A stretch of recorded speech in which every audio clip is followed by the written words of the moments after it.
it just shows that she now has to find her own individuality before she starts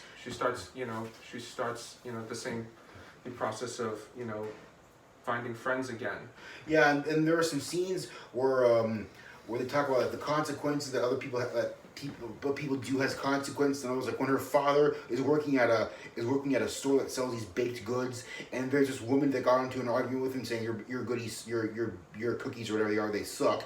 And then he's like, no, screw you, get out of here. And then later on, that woman turns out to be the mother of her boyfriend. He says, I don't want you hanging out with her. And you're like, oh man, that sucks. So you feel for like she's suffering because of all the people around her are causing her pain. So she feels like it's just better to say fuck the world because that's easier than caring. I mean, a lot of people have that mentality of screw the world because that's easier than caring. Yeah, so especially at like the age of 13, 14, when you're moody and you feel like a lot of people. I wouldn't say everyone, but a lot of people that age feel like the world's against them. Well, I mean, speaking especially with Asian families, I think the biggest thing about families that do like bring them up as well as bring them down is pride. And is like the family pride, and usually that, and in this case, the father is too stubborn. The father is too stubborn to go.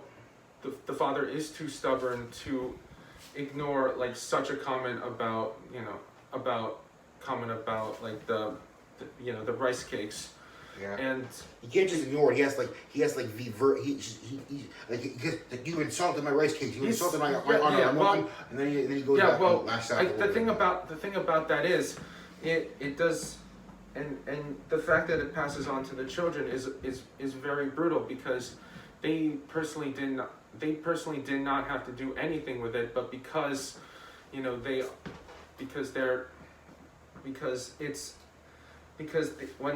they say that it runs in the family, and that usually kind of goes with, and that kind of runs with you, like for better or for worse, and that So Amos, other than things you mentioned, what scenes would you think? Was there anything that you think could be improved upon? What do you think didn't really work? For me, what I think didn't work was the aspect of everyone's supposed to be like a tattletale goody goody two shoes, I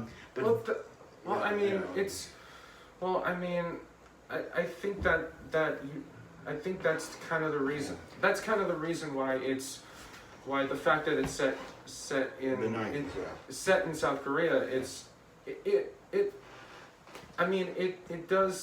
It does happen in Asian communities, in definitely Asian countries, because the customs are very much more strict. Yeah, one thing I was, if she becomes a delinquent, how come nobody ever fingered her as a delinquent? I mean, that was one thing I never understood. Like, if she's becoming a delinquent, how come no? I mean, they treat her. They treat her badly for no reason, basically, and she's nothing but nice to them, and that causes her to become annoying. But then all of a sudden, she gets all the flack for being bad to them. It is because of that mentality because you are carrying on the legacy of your family, and as well as all of the country, because it's they reference the Olympics in the '94 World Cup, right? They reference that too. Because the idea, because the idea is a lot more strict, and it just they have to keep that they have to keep that sort of mentality because they are you're part of a family and you're part of a country, I think. Yeah, and also, but regardless of that, I mean, the dad in the movie has anger problems. Yeah. Oh yeah, totally. Major anger. Even in the store, he's yelled at the boyfriend's mom, the girl's boyfriend's mom. I think that's very that's. Who taught you manners? And I wish there would have been a scene where he's like, "Who taught you manners?" And she's like, "You did." That would have been hilarious. Like, he taught her manners. Well, I mean, that's that's another thing. That's another thing you did.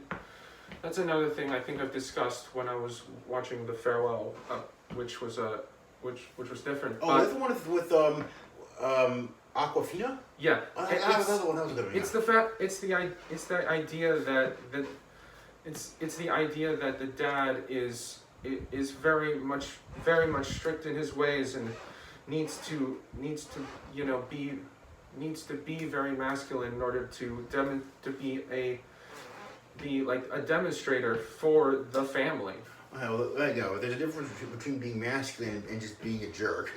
Well, Honestly, he was a jerk. well, it's I mean, Not to his family. The way like. well that level the level Of course, like I said, you're gonna say that this guy was born in the 1940s, like Amos said, 1942. Obviously, he grew up in World War II. Assuming he's the same age. his character is the same age as the actor. And this movie takes place in 1994. He would have been born in, like I said, 42. So of course, he survived World War II in the Korean War. So obviously, he's gonna.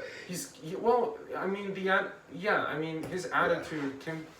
Well, I mean, I understand. I understand. Yeah, you have to be strong. There's no room for weakness. Yeah, but there's a strong attitude, but that attitude can turn toxic when can very much turn toxic when you're very obsessed with it. When I think the dad is that way too. And one thing I liked was how they relied on like things like pagers and stuff instead of smartphones. It was funny, like, oh my god, like back then people instead of smartphones they had pagers. I thought that was really funny. Not only funny, it was interesting. I really wish one thing I would have wished they would have improved upon was they made it feel more like the 90s, because other than like the pagers and the bridge falling, this and the death of Kim Il Sung, I really felt like this could have taken place. It could have taken place like the 80s or maybe later or some random unspecified time period. I think one thing I like about that, however, it feels like it doesn't feel like a usual. One thing I like is that it takes a look. It feels like a real teen story. A lot of the stuff that goes on is sometimes there's basically few things happening, and they do capture that sort of environment, and I think that's why I love this movie. Yeah,